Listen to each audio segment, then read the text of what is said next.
Jaya Radha Madhava Jaya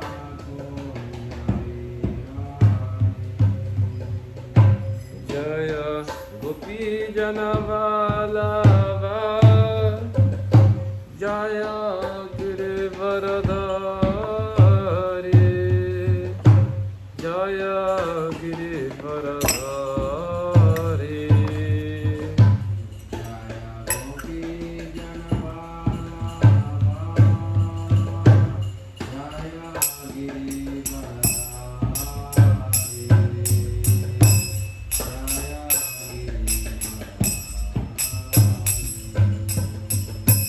Jaya Yashodanandana Jaya Braja Janaranjana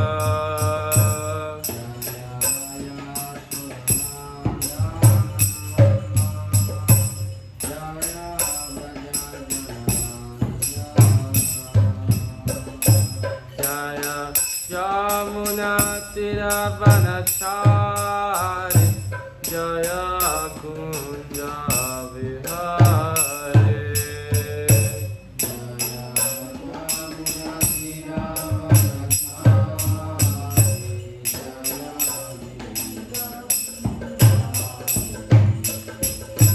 Jaya Radha Madhava Jaya Kunja Vihare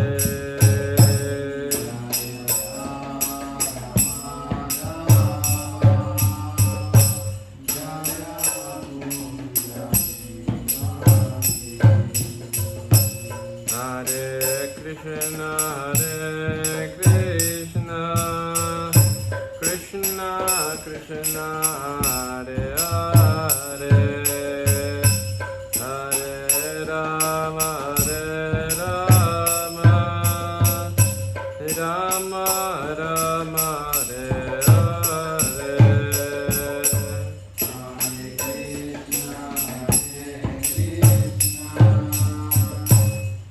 Krishna Krishna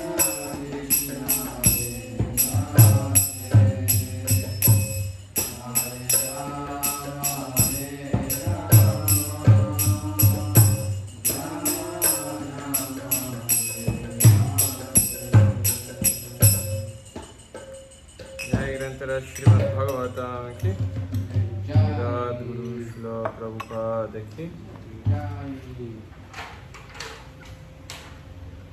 ओम नमो भगवते वासुदेवाय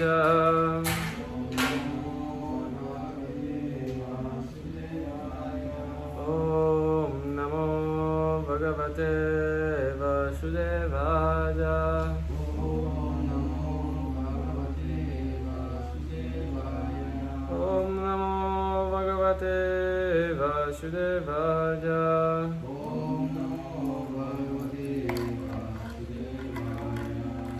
Om Mangalatmirandasya Gadangana Sadakya Chakshurmiritanjana Tasmai Shri Gurave Namaha Shri Chaitanya Manovishtam Sthapitam Jana Bhutale Swayam Rupa Kadamaham Dadati Shwapadantikam Vandeham Shri Guru Shri Jutapadakkamalam Shri Gurum Vaishnavamsha Shri Rupam Sagrajata Sahagana Raghunatham Vitam Tam Shajivam Shadvaitam Savadutam Pariyana Sahitam Krishna Chaitanya Devam Shri Radha Krishna Padam Sahagana Radhita Shri Vishakam Vitamscha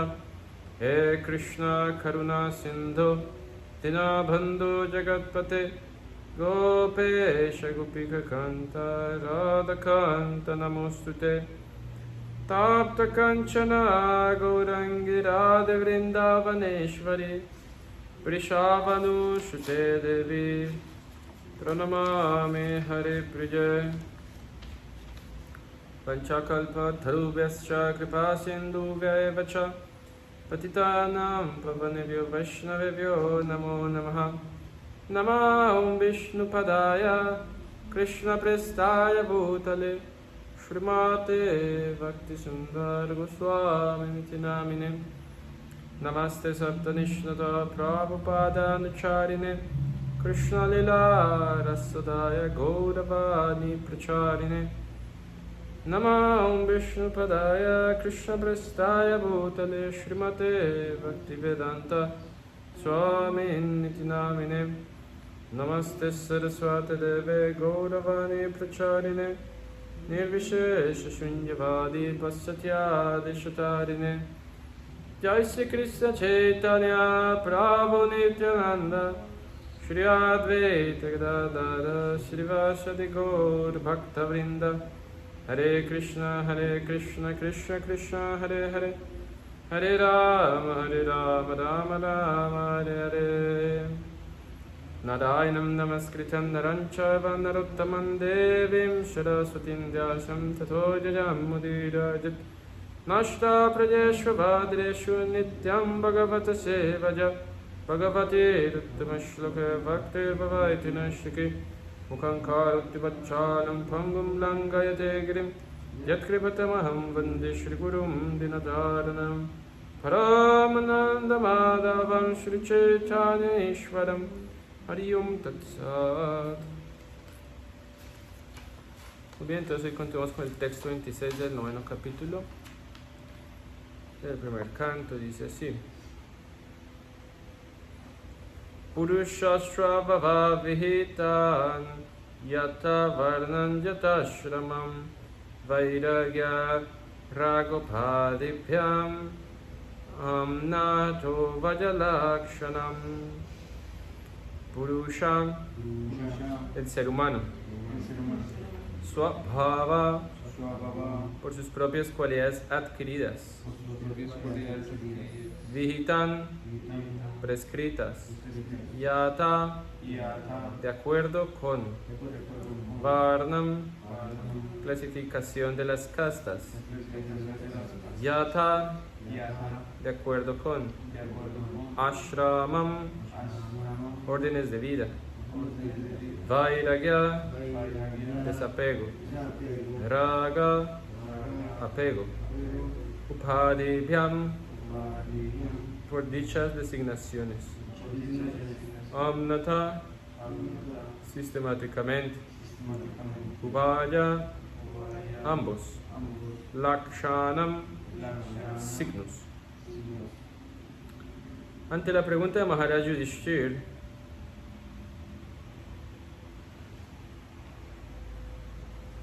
Bhishmadev definió primero todas las clasificaciones de castas y órdenes de vida en función de las cualidades del individuo. Luego, de un modo sistemático, ¿quieres prender el aire?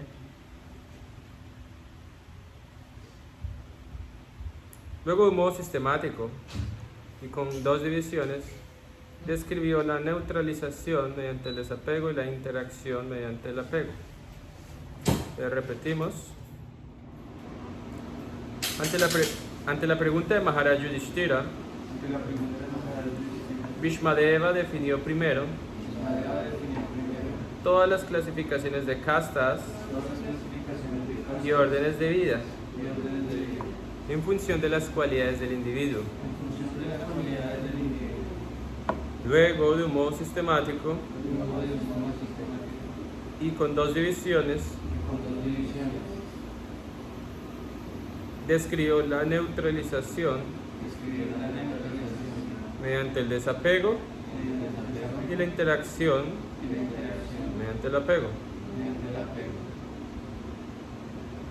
Entonces, esto es muy importante porque define cuál es el centro del sistema Varna y Ashram, ¿no? Está la palabra Lakshanam, quiere decir signos, ¿no? Entonces, no es a través del nacimiento que una persona es Brahmana, Kshatriya, Vaishya, Shudra, sino es a través de sus Lakshanas, o signos, sus cualidades, ¿no? Sin embargo, en Srimad Bhagavatam, el séptimo canto, Narada Muni le en el 11º capítulo, en una conversación con Maharaj Yudhishthir también, le menciona, ¿no? Cuando se habla de las 4 órdenes de vida sociales y el sistema Varna y Ashram, se define que la primera cualificación de un Dvija o de un Brahmana, Kshatriya o Vaishya es que tiene que haber sido concedido a través de Garbhadan Samskar. Tiene que haber sido concedido a través del proceso de Yagya. Y si no es concedido a través del proceso de Yagya, es considerado un Dvija Bandhu.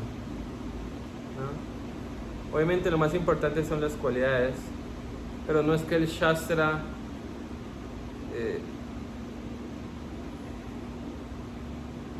no es que es una especulación que haber nacido en una familia de brahmanas, de vaisyas o de kshatriyas es como algo, ¿cómo se dice eso? Como fortuito, sino que alguien que nace en esas familias es porque en su vida pasada cometió actividades piadosas y por eso tiene la oportunidad de continuar en esta vida, ¿no?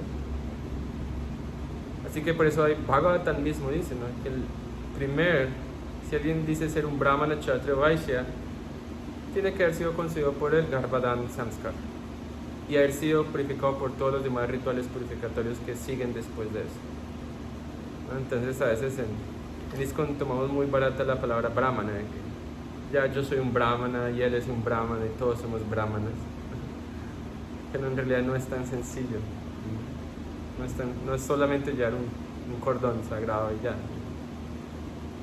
sino realmente es toda una gran ciencia detrás, ¿no?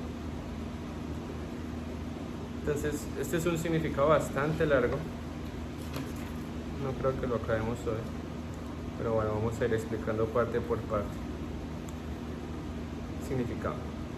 El concepto de las 4 castas y 4 órdenes de vida, tal como las planeó el propio Señor en Bhagavad Gita 4.13, tiene por objeto acelerar las cualidades trascendentales del individuo.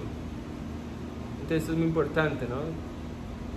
Está aquí Prabhupada diciendo que el sistema Varna Ashram es para acelerar las cualidades trascendentales de la persona. Entonces si nosotros actuamos de acuerdo a nuestra naturaleza en este mundo material, quiere decir que nuestras cualidades divinas se van a manifestar más rápido que si actuamos de una manera que va en contra de nuestro propio Dharma en este mundo material. De manera que éste pueda comprender gradualmente su identidad espiritual y así actuar conforme a ello para liberarse del cautiverio material o de la vida condicionada. Entonces Prabhupada decía, ¿no?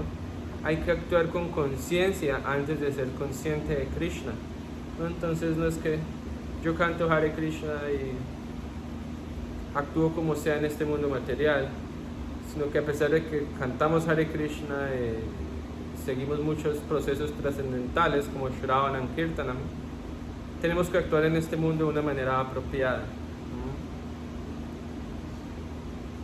En casi todos los, y ocuparnos en Yagya.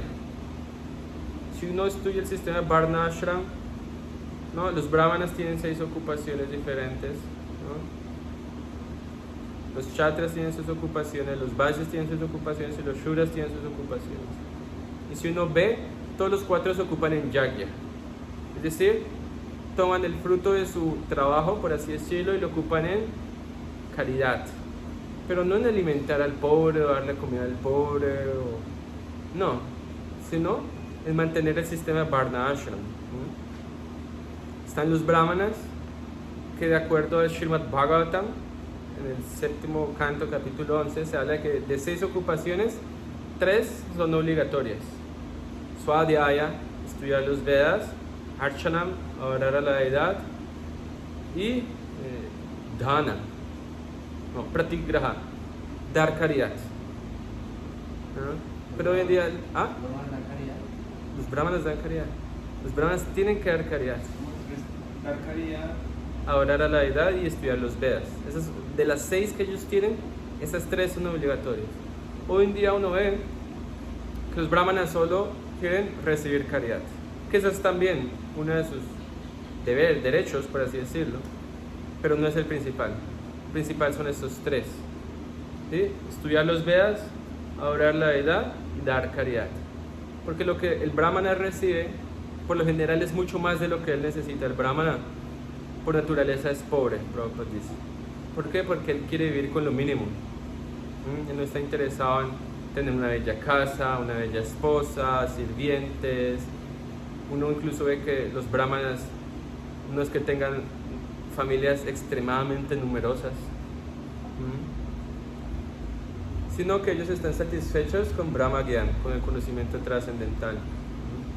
Y ellos saben que la opulencia material puede ser un gran obstáculo en la senda del avance espiritual. Entonces todo lo que ellos se reciben en caridad, ellos toman lo necesario para continuar con su yagya, con su servicio, y el resto lo dan en caridad a otros brahmanas o a templos. Y así mismo los kshatriyas, ellos también tienen que dar caridad a los brahmanas, los vaishyas también, ¿no? Y los shudras tienen que servir a las otras tres clases. Entonces, si uno ve, el sistema de Varna Ashram está hecho de tal manera que está hecho para ocupar a todo tipo de personas en yagya, ¿sí? En ocupar el resultado de su trabajo en una causa suprema, que es servir al Señor Supremo. Pero incluso hoy en día vemos que esta naturaleza dármica dentro de los devotos es poco común. Uno no ve que los devotos den caridad ni siquiera a los templos, de los cuales obtienen mucho, ¿sí?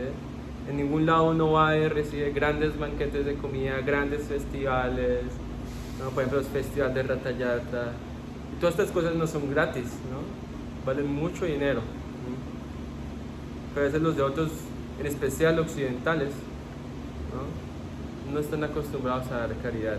Pero todo el mundo tiene que dar caridad. Incluso si uno es muy pobre, uno puede dar $1 al mes. Uno puede dar algo, ¿sí? Es imposible que uno no pueda dar algo, ¿sí? Y si uno no puede dar nada de dinero, puede dar su tiempo, puede hacer servicio, ¿sí? Y apoyar al templo, apoyar el movimiento de Sankirtan.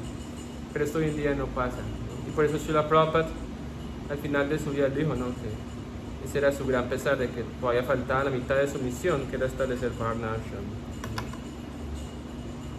Eso es muy importante. En casi todos los Puranas el asunto en cuestión se describe con el mismo espíritu. Y de igual modo también en el Mahabharata, Bhishmadeva lo describe más detalladamente en el Shanti Parva, comenzando desde el capítulo 60. El Varna Ashram Dharma se prescribe para el ser humano civilizado, tan solo para enseñarle a culminar con éxito la vida humana. La autorrealización se distingue de la vida de los animales inferiores, dedicados a comer, dormir, temer y aparearse. Bhishmadeva recomendó 9 cualidades que deben exhibir todos los seres humanos. Todos los seres humanos, no solo los brahmanes, todos. Primero, no enfurecerse. Segundo, no mentir. Tercero, distribuir riquezas equitativamente. Cuarto, perdonar. Quinto, engendrar hijos únicamente con la esposa legítima de uno. Sexto, ser de mente pura y de cuerpo sano. Séptimo, no ser hostil con nadie. Octavo, ser sencillo. Y noveno, mantener a sirvientes y subordinados. Entonces, uno puede ver, ¿no?, cuán lejos está uno todavía de lo que es siquiera vida humana de acuerdo al estándar védico. Es muy difícil no enfurecerse. Hoy en día para la gran mayoría de la gente es muy difícil no mentir, ¿no? Perdonar es algo de lo cual no se habla en la sociedad moderna. Engendrar hijos únicamente con la esposa legítima de uno, ¿no? Vemos hoy en día que la gente no se casa ya. Ser de mente pura y de cuerpo sano, esto es algo muy raro hoy en día, ¿no? Porque, bueno, con tantas cosas sutiles que hay en la sociedad, es muy difícil tener la mente pura siempre.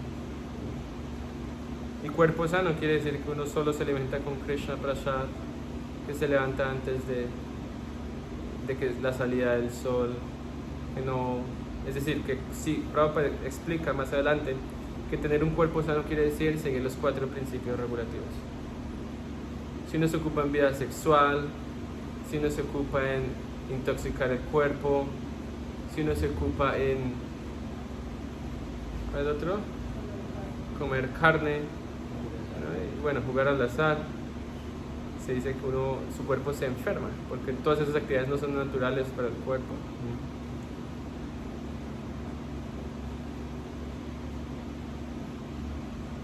¿No? Y no ser hostil con nadie, ser sencillo.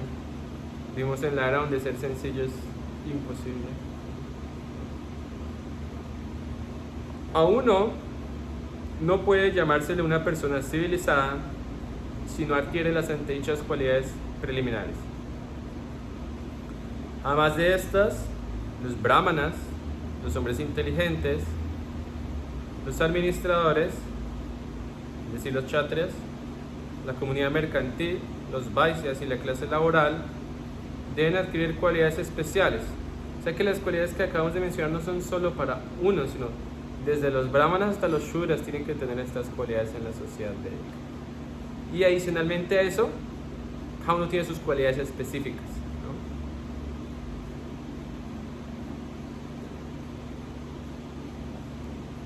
Para los hombres inteligentes, controlar los sentidos es la cualidad más esencial.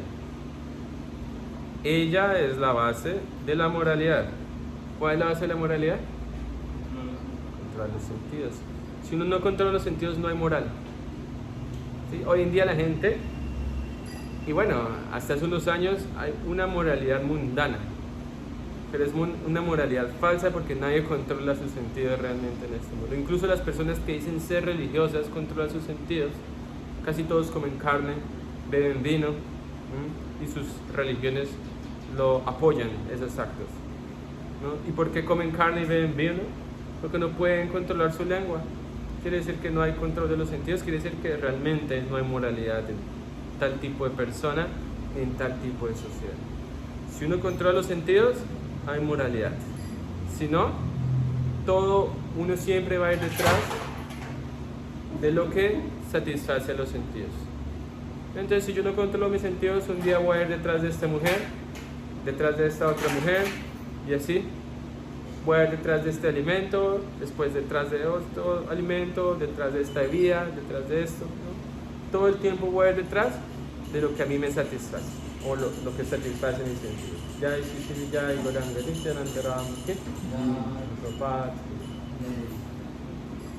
entonces, ¿cómo puede haber moralidad así? Pero ninguna religión habla de que para que haya moralidad tienen que controlar los sentidos, ¿no?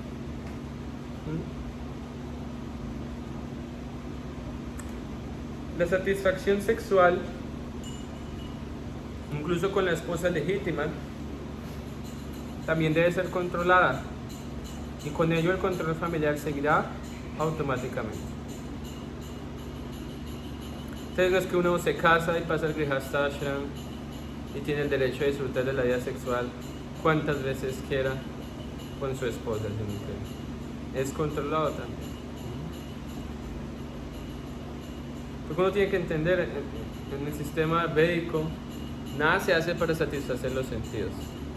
En última instancia, todo se hace para la satisfacción del Señor. Un hombre inteligente, y por eso a veces se dice, es un error, a veces los devotos ven que un devoto tiene dificultades controlando su deseo sexual, entonces le dicen, no, usted tiene que casarse.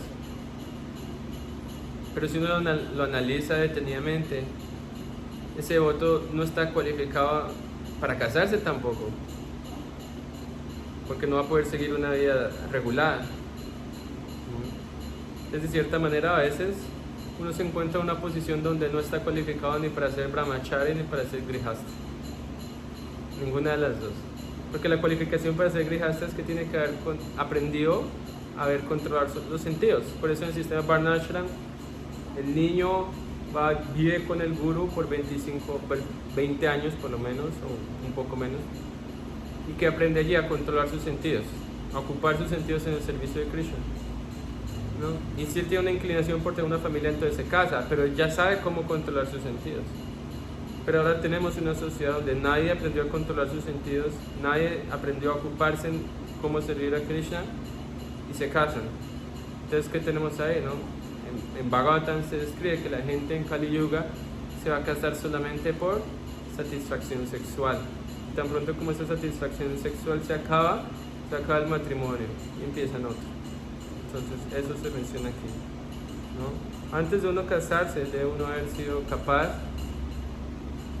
de ocuparse en servir a Krishna, en saber cómo controlar sus sentidos de esa manera. De lo contrario, no va a funcionar. Pero se dice, de un buen brahmachari sale un buen grihasta, de un buen grihasta sale un buen vanaprastha, y de un buen vanaprastha sale un buen sannyas. Pero es muy raro, pues muy difícil, aunque se ve en estas eras, porque que de un mal brahmachari salga un buen grihasta, aunque la gran mayoría de devotos no pasa por el periodo de brahmachari. Si se asocian bien, pueden llegar a ser buenos grihastas, ¿no? Y seguir adelante, ¿no? Un hombre inteligente abusa de sus grandes capacidades si no sigue el modo de vida védico. Esto quiere decir, no estamos interesados en seguir el modo de vida materialista normal, moderno. ¿No? Tenemos que ser muy cuidadosos con la modernidad. Incluso esto está dentro del movimiento hoy en día, ¿no? De impulsar a los devotos a vivir una vida práctica y moderna, lo cual quiere decir en pocas palabras vivir una vida permisiva. No, aquí Prabhupada dice, un hombre inteligente abusa de sus capacidades si no sigue el modo de vida védico. Entonces uno tiene que aprender cómo vivir el modo de vida védico. Y eso implica muchas cosas, ¿no? Muchas cosas. Prácticamente el modo de vida védico quiere decir Varna, Ashram, Dharma. Y dentro del sistema de Varna, Ashram, Dharma hay muchas reglas y regulaciones. Esto significa que debe estudiar con toda seriedad las escrituras védicas, especialmente el Srimad Bhagavatam y el Bhagavad Gita.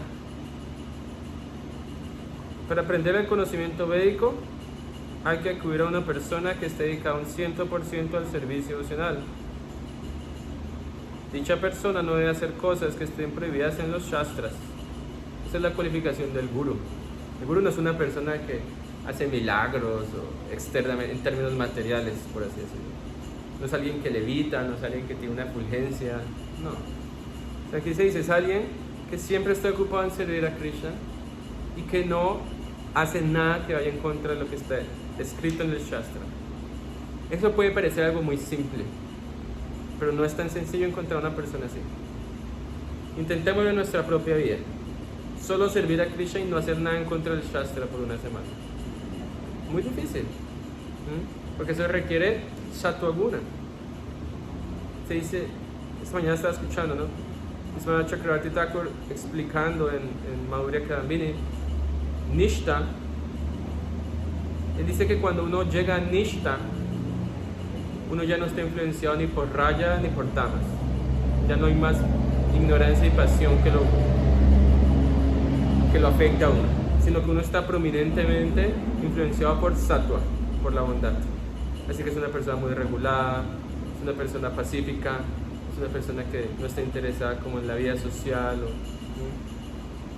Es muy importante. Entonces, a veces ignoramos estas cosas y nos olvidamos de cultivar sattva-guna.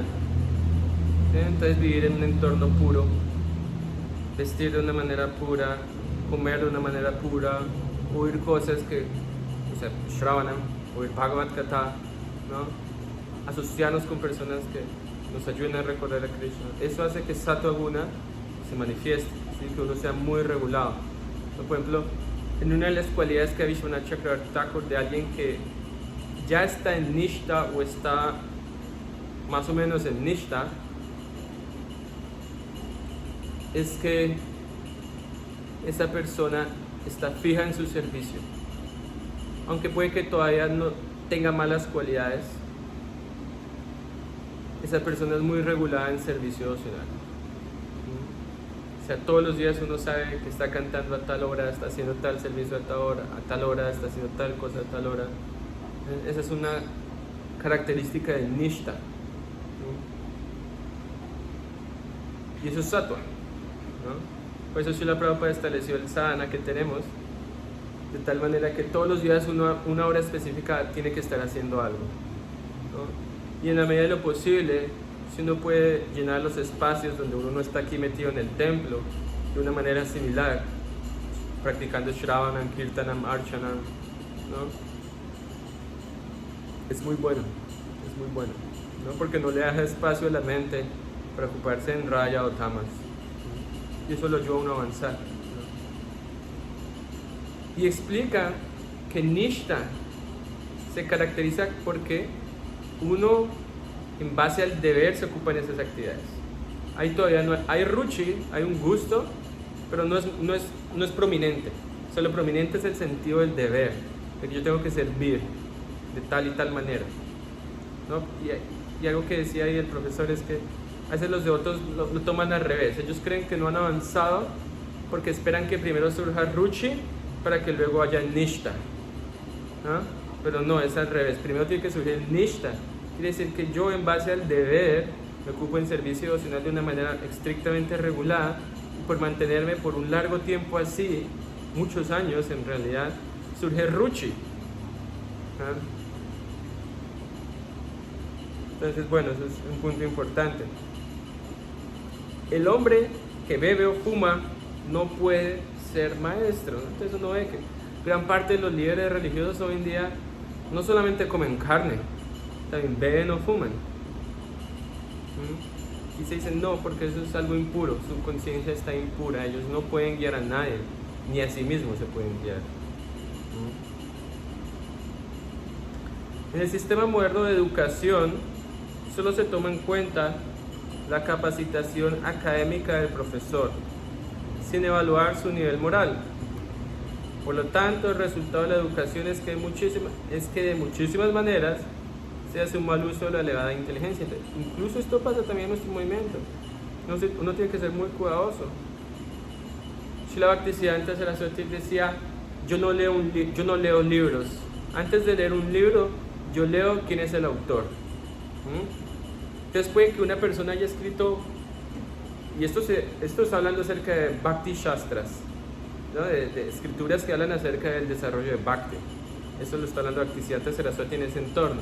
Entonces él dice, puede que alguien haya escrito un libro muy prolífico respecto al Bhakti, que lo escriba muy apropiadamente, pero si esa persona no actúa conforme a lo que está ahí escrito y lleva una vida inmoral, es decir, no lleva una vida de acuerdo a los términos védicos, ese libro no es digno de ser leído, ni tampoco de ser aceptado. Entonces, de la misma manera, de quién uno aprende el Shastra es muy importante, ¿no? Yo en lo personal, es mi opinión personal, pienso que el sistema que tenemos hoy en día es práctico en cierta manera porque le facilita a todo el mundo desde su casa aprender Bhagavad Gita, Vaishamrita, Néctar de la Devoción, desde la comodidad de su casa. Pero por un lado, el estudiante no conoce al profesor y el profesor no conoce al estudiante. Y al final de ese sistema educativo se le da un diploma y se le dice: usted es un Bhakti Shastri, usted es un Bhakti Vaibhav, usted es esto, lo otro, sin uno saber el carácter del estudiante o sin uno saber el carácter del profesor. Entonces, hace un tiempo yo escuchaba, Jayendra Maharaj estaba dando un seminario acerca del principio regulativo del sexo ilícito, donde él decía, citando diferentes argumentos del Shastra y de Prabhupada mismo, donde decía que sexo ilícito quiere decir tener sexo sin el deseo de querer procrear un hijo consciente de Krishna a través del Garbhana Samskar. Porque a veces hoy en día incluso se dice que sexo ilícito es tener sexo fuera del matrimonio, pero si está dentro del matrimonio está bien. Y Prabhupada dijo cosas respecto a ello, ¿no? Pero su definición clara, él la dejó es muy clara, ¿no? Entonces él decía que incluso en una ocasión un profesor de Bhaktivedanta se sorprendió al escuchar de él su definición de lo que es sexo ilícito. Imagínense, un profesor de Bhaktivedanta no tenía claro eso. Entonces uno tiene que ser muy cuidadoso de quien aprende. Así como uno es cuidadoso también de quien come, ¿no? Nosotros no recibimos prasada o comida de cualquier persona, porque si no estamos seguros de su carácter, de su práctica espiritual, puede beneficiarnos o puede afectarnos, ¿no? Y eso lo dice Chaitanya Mahaprabhu. Si uno come alimentos por personas que tienen su conciencia contaminada, ¿qué pasa? Su conciencia se contamina también. ¿Y qué pasa? ¿Cuál es el resultado? Que uno no puede pensar en Krishna. Entonces uno tiene que ser muy cuidadoso. De la misma manera que uno es cuidadoso como que come, también tiene que ser cuidadoso que oye. Y eso también lo dice Rupa Goswami en Upayashamrita. Uno oye de aquellos que son mayores de uno, que uno discute con aquellos que son amigos, que están en una misma plataforma que uno, y uno le habla a aquellos que están en una plataforma inferior a la de uno. Pero si uno no tiene claro eso, entonces puede que yo escuche del que está más abajo que yo, ¿no? Y le hablo, le predico al que está más elevado que yo. Entonces así no va a haber divya-gyan, no va a haber un verdadero intercambio de conocimiento.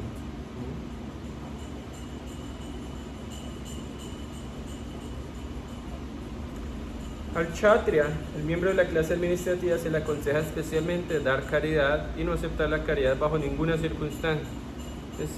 Aquí es otro punto importante. Solamente alguien que es un brahmana puede aceptar caridad. Si alguien que no es un brahmana acepta caridad, va a incurrir en una actividad no muy apropiada. Y aquí se dice, incluso un kshatriya no puede aceptar caridad. Y un kshatriya es muy elevado realmente. Está casi al mismo nivel que un brahmana. Los administradores modernos reúnen contribuciones para algunas funciones políticas, pero nunca les dan caridad a los ciudadanos en ninguna función estatal. Los mandamientos de los Shastras indican justamente lo opuesto. Los miembros de la clase administrativa deben estar bien versados en los Shastras, pero no deben adoptar la profesión de maestros. Vamos a dejar aquí. ¿Hay alguna pregunta? ¿Comentario?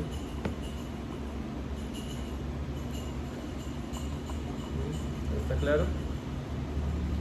Ok, vamos a dejar aquí. Grantara Srimad Bhagavatam ki. Jai Guru Srila Prabhupada ki.